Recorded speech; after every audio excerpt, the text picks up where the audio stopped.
오늘은 우리가 사도행전 31번째 시간으로 성령 충만하여 하늘을 보다 라는 제목으로 같이 말씀을 나누도록 하겠습니다. 스데반은 성전에 대하여 모세로부터 솔로몬까지의 역사를 설교하면서 성전이 무엇인지 분명하게 그들에게 말하였습니다. 그리고 그들이 율법을 변하려 한다 할 때 모세는 이 모세 율법을 통하여서 스데반은 설교하면서 율법이 무엇인지 바로 알아라 라고 지금 7장에서 계속해서 설교했습니다. 그리고 그 스데반의 설교를 들은 그들은 말로써 어떻게 반박할 만한 것을 찾지 못합니다. 이유는 스데반이 성경을 가지고 그들에게 설교하니까 뭐 틀린 것이 있어야 반박을 할 텐데 틀린 것이 없는 거예요. 그러니까 스데반을 향해서 화가 나고 분노하여 이를 갑니다. 그들에게 있어서 성전은 더 이상 그들에게 예배의 장소도 아니고 하나님을 만나는 장소도 아닙니다. 그들에게 성전은 그냥 돈벌이 수단이었어요. 자신들의 신은 그들의 배였기 때문에 그 배를 채우는 수단으로서 성전을 사용하고 있었던 겁니다. 엄청난 수의 사람들이 몰려들어서 엄청난 재정이 들어오는 그 성전을 그들은 캐시카우처럼 생각하고 그걸 놓칠 못하는 거예요. 그 성전을 붙들고 있으면 그들의 평생을 책임져 줄 것 같았고, 그런데 스데반이 와서 성전은 눈에 보여지는 건물이 아니다 라고 이야기를 하는 순간 그들에게는 분노가 차오르는 겁니다. 말 그대로 눈에 보이는 성전만이 그들에게는 전부라고 생각하고 하나님은 거기에 계신다고 그들은 스스로를 속이며 살아왔었는데 스데반이 그것을 설교를 통해서 말씀을 통해서 적나라하게 드러낸 거예요.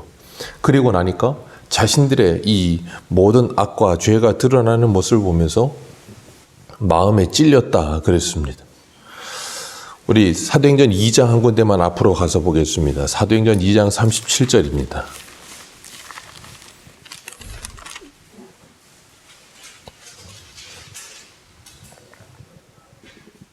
37절, 38절 두 절 같이 읽습니다. 시작. 그들이 이 말을 듣고 마음에 찔려 베드로와 다른 사도들에게 물어 이르되 형제들아 우리가 어찌할꼬 하거늘 베드로가 이르되 너희가 회개하여 각각 예수 그리스도의 이름으로 세례를 받고 죄사함을 받으라. 그리하면 성령의 선물을 받으리니. 아멘. 베드로의 설교를 들은 사람들이 마음에 찔렸습니다. 그리고 그들의 반응은 딱 하나였어요. 우리가 어찌할꼬. 그랬을 때 베드로가 회개하여 각각 예수 그리스도의 이름으로 세례를 받고 죄사함을 받으라. 그리하면 성령의 선물을 받으리라 그랬습니다. 오늘 스데반의 설교를 들은 사람들도 마음에 찔렸습니다. 그러나 그들은 마음에 찔려 우리가 어찌할꼬 하는 것이 아니라 이를 갈았습니다. 우리가 하나님의 말씀을 들을 때 반응은 이 두 가지밖에 없습니다. 마음에 찔려 어찌할꼬 하거나 아니면 마음에 찔려 이를 갈거나, 그래서 마음에 찔려 내가 죽거나 아니면 마음에 찔려 그 말씀을 전하는 사람을 죽이거나, 둘 중에 하나밖에 없어요.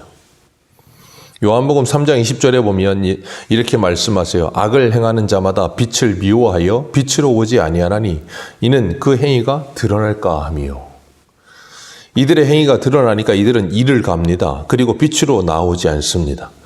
그리고 자신들의 악이 드러나는 모습을 보면서 분노하고 이를 갈아요. 55절 말씀에 보면 스데반이 성령이 충만하여 하늘을 우러러 주목하였다 그랬어요. 성령이 충만하여 하늘을 우러러 주목하였다. 그리고 하나님의 영광과 예수께서 하나님 우편에 서신 것을 보았다라고 이야기하고 있어요.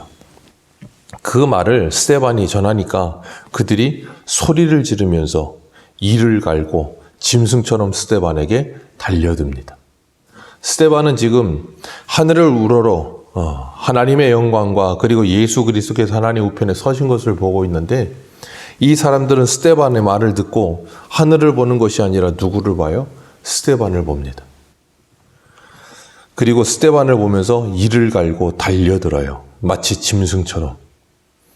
사도 바울도 고린도전서 15장 32절을 보면 이렇게 표현하죠. 내가 사람의 방법으로 에베소에서 맹수와 더불어 싸웠다면 내게 무슨 유익이 있으리요. 죽은 자가 다시 살아나지 못한다면 내일 죽을 터이니 먹고 마시자 하리라. 에베소 두란노에서 복음을 전하면서 그들에게 말씀을 가르쳤던 이 사도 바울은 자신을 힘들게 하고 괴롭게 하는 사람들을 향해 맹수라고 표현했습니다. 오늘 본문에 스데반에게 달려드는 이 사람들이 바로 그 맹수들이에요. 그들은 이를 갈며 스데반을 죽이기 위해서 달려듭니다. 그런데 스데반은 그들을 바라보지 않고 하늘을 우러러 하늘을 바라보고 있어요. 성령 충만하지 않으면 하늘을 바라보지 않고 사람을 봅니다.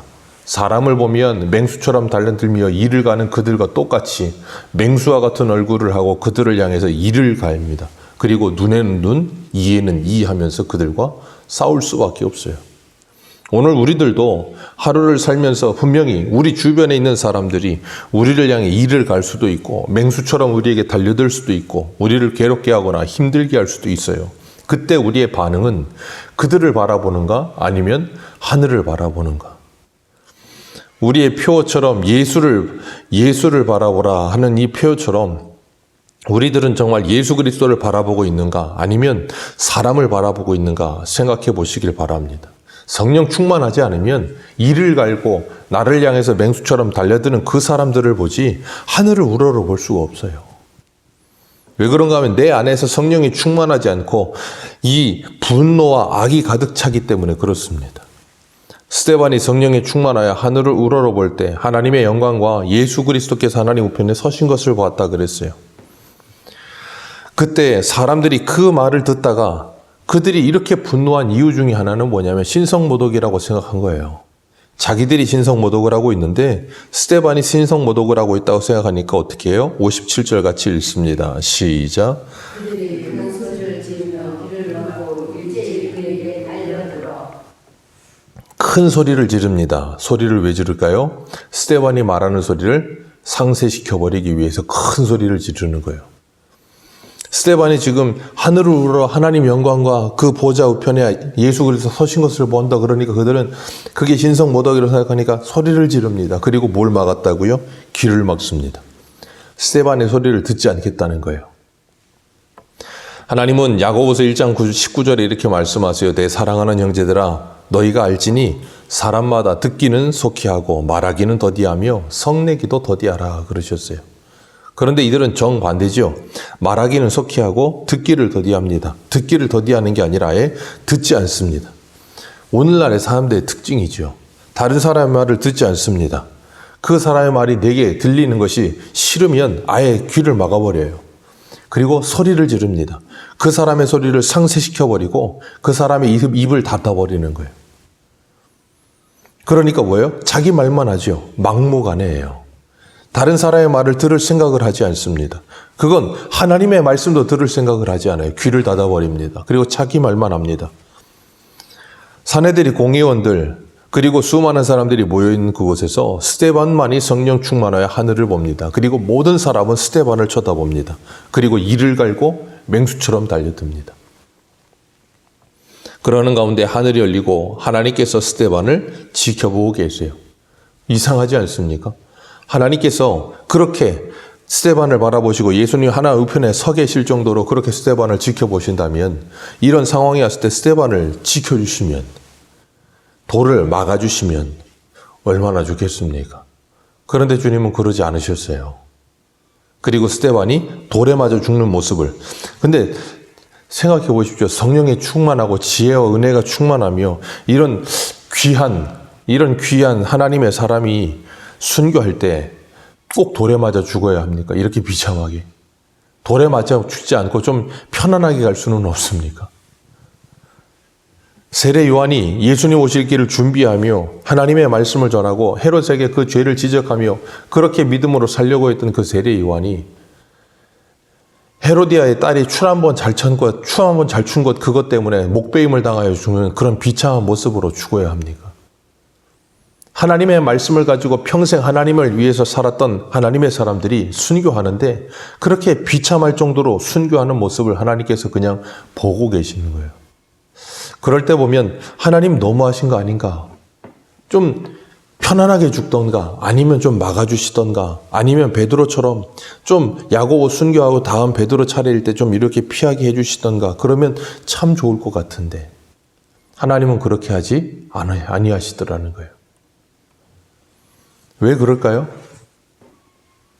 그건 중요하지 않기 때문에 그래요. 하나님께서 하나님의 사명에 다한 그들을 데리고 가실 때 그 방법은 중요하지 않아요. 그러나 그들은 어떠한 방법으로 주님이 그들을 부르셨던 그 방법 속에서 뭐 하고 있냐면 성령에 충만하여 하늘을 우러러봅니다.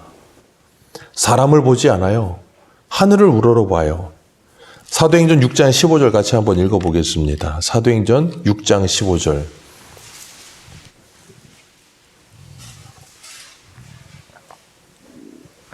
같이 읽습니다. 시작. 공회 중에 앉은 사람들이 다 스데반을 주목하여 보니 그 얼굴이 천사의 얼굴과 같더라. 아멘. 이 설교하면서도 말씀을 드렸었어요. 그 공회에 있는 사람들은 다 어떤 얼굴이었다고요? 맹수와 같은 얼굴. 스데반은 천사와 같은 얼굴이라고 비교했었어요. 오늘 본문의 사람들도 마찬가지입니다. 이를 갈며 맹수처럼 달려들어 스데반에게 돌을 던져요. 그럴 때 스데반에게 돌을 던질 때 그들의 얼굴의 표정이 어떻겠어요? 아마 짐승보다 더해질 겁니다. 그러는 가운데 스데반만이 하늘을 우러러 바라보면서 하나님을 보면서 얼굴이 어땠다고요? 천사와 같았을 거예요. 그리고 스데반은 돌에 맞아 죽어가면서도 자신을 어떻게 이야기해요? 39절에 보니까 주 예수여 내 영혼을 받아 주옵소서. 주 예수여 내 영혼을 받아 주옵소서. 그리고 60절에 자신을 향해 돌을 던지는 그들을 위해 기도합니다. 이게 사람의 힘으로 가능한 일은 아니에요. 성령으로 충만하지 않았다면, 스데반이 하늘을 바라보지 않았다면 불가능한 일이었습니다. 그런데 하나님께서 스데반을 이렇게까지 성령으로 충만케 하시며 그와 함께 하시면서 뭐 하셨어요? 지켜주셨어요. 여러분, 이게 바로 하나님이 스데반을 지키시는 방법입니다. 우리의 생각엔 하나님은 그를 지키시지 않는 것 같아 보였지만 하나님은 그의 죽음까지도, 그 죽는 순간까지도 뭐 하세요? 그와 함께 하시며 그를 지키시는 거예요. 악에게 지지 않고 선으로 악을 이길 수 있도록 스데반을 지키신 거라니까요.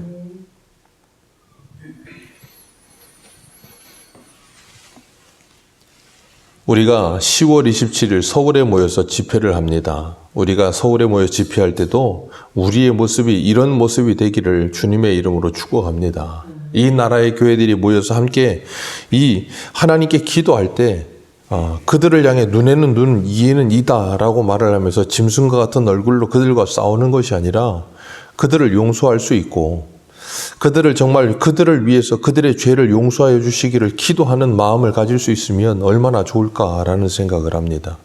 예수님은 십자가에 달려서 돌아가실 때 누가복음 23장 34절에 이렇게 기도하셨어요. 아버지, 저들을 사하여 주옵소서. 자기들이 하는 일을 알지 못하나이다.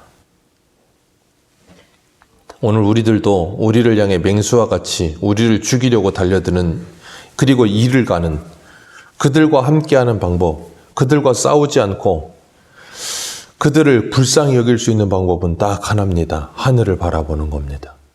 예수 그리스도를 바라보는 겁니다. 우리를 위해 십자가에 죽기까지 우리를 사랑하신 그 주님의 사랑을 우리가 받아 누리는 겁니다. 그 사랑을 누릴 때 우리를 향해 이를 갈며 우리를 죽이려고 달려는 그들을 위해서 스데반처럼, 예수님처럼 기도할 수 있을 줄 믿습니다. 이건 우리의 힘으로 되는 일이 아니에요. 성령으로 충만할 때, 우리가 하늘을 바라볼 때 하나님께서 우리의 얼굴을, 우리의 마음을, 우리의 생각을 지켜주실 줄 믿습니다. 오늘 하루도 이 하루를 살아가시면서 세상 속에서 스데반과 같은 하나님의 사람으로 오늘을 사는 저와 여러분들 되시기를 축복합니다. 기도하겠습니다.